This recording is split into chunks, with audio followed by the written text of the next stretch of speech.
Assalamualaikum warahmatullahi wabarakatuh. Bismillah, alhamdulillah, la haula wala quwwata illa billah. Baiklah, di sini saya Labibul Fikri Aditama ingin mempresentasikan metabolisme glukosa pada ruminansia. Nah, poin pertama yaitu asal dan pencernaan glukosa. Proses pencernaan utama yaitu glukosa dicerna dan difermentasi secara masif di dalam retikulorumen. Proses pembentukan glukosa baru, gluconeogenesis, utama terjadi di hati dan sebagian kecil terjadi di ginjal. Jadi glukosa itu disimpan di hati, di otot, dan sebagainya juga disimpan di ginjal. Selanjutnya yaitu fungsi saraf dan otot. Sistem saraf dan darah, glukosa merupakan sumber utama energi bagi jaringan saraf, terutama di otak, dan mutlak diperlukan oleh sel-sel darah merah. Pentingnya glukosa untuk otak. Otak sangat memerlukan glukosa untuk menjadi energi. Tanpa energi, otak gagal fungsi. Saya tidak bisa ngomong, saya nggak bisa mempresentasikan ini kalau nggak ada energi, kalau tidak ada energi di otak. Aktivitas muskular sangat esensial untuk metabolisme otot sehari-hari. Cadangan energi berperan dalam produksi glikogen yang terjadi persediaan energi utama yang disimpan di dalam otot dan organ hati. Jadi energi atau glukosa itu ketika kita mengonsumsi sudah cukup dan ada sisa energi atau ada sisa glukosa itu disimpan di hati dan di otot. Selanjutnya laktasi reproduksi. Sintesis laktosa pada ternak yang sedang laktasi, glukosa digunakan sebagai prekursor utama dalam proses pembentukan laktosa susu. Selanjutnya lemak susu merupakan komponen pembentuk gliserol yang sangat krusial sebagai penyusun utama dari komponen lemak susu. Selanjutnya nutrisi janin.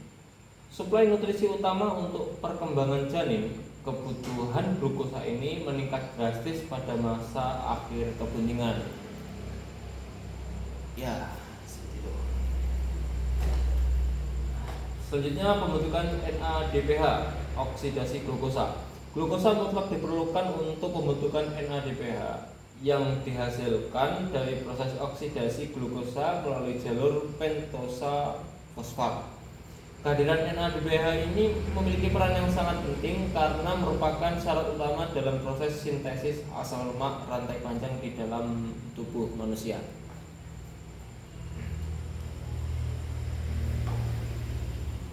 Selanjutnya kontrol homeostasis darah.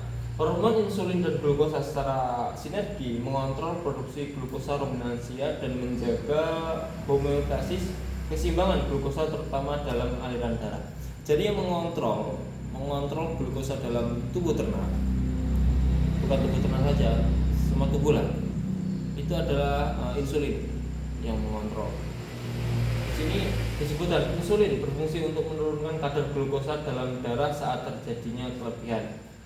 Ya. Poin kedua yaitu bekerja dengan cara mengurangi produksi glukosa yang berasal dari propionat. Selanjutnya menghambat proses pembentukan glukosa dan prekursor lainnya. Itu penting glukosa bagi tubuh ternak. Selanjutnya glukagon berfungsi untuk menaikkan kadar glukosa darah saat tubuh membutuhkan energi. Tubuh jika kurang energi, di sini peran glukagon yaitu berfungsi untuk menaikkan kadar glukosa untuk menjadi sumber energi cadangannya. Selanjutnya adalah secara aktif mendukung gluconeogenesis dari berbagai prekursor glukosa. Selanjutnya memicu pelepasan glukosa dari simpanan glikogen yang ada di dalam hati.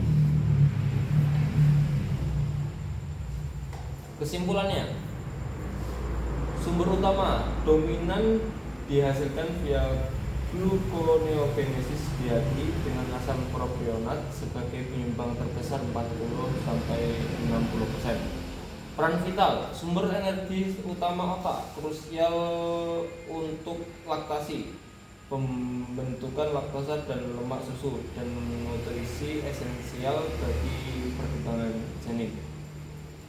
Homeostasis produksi dan keseimbangan kadar glukosa dalam aliran darah diatur secara presisi oleh hormon insulin dan glukagon. Jadi semua itu bersangkutan, tidak boleh kelebihan salah satunya. Kita kelebihan glukosa kalau tidak diimbangi dengan insulin dan glukagon maka itu over, kelebihan, ini menyebabkan masalah lainnya.